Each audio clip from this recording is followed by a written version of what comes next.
ఎలా పుట్టాయి? మనం గుడికి వెళ్ళినప్పుడు పూజారి మన గోత్రం అడుగుతాడు. అసలు ఈ గోత్రం అంటే ఏంటి?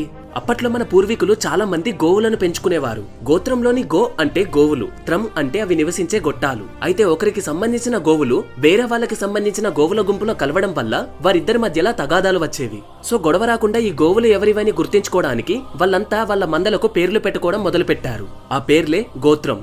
అయితే ఒక గోత్రంలో ఉన్న ఎద్దులు ఆ గోత్రంలో ఉన్న ఆవులతో కలిసి పిల్లలు కనకూడదు. ఎందుకంటే సేమ్ జెనెటిక్స్ కాబట్టి పిల్లలు సరిగ్గా పుట్టేవి కావు.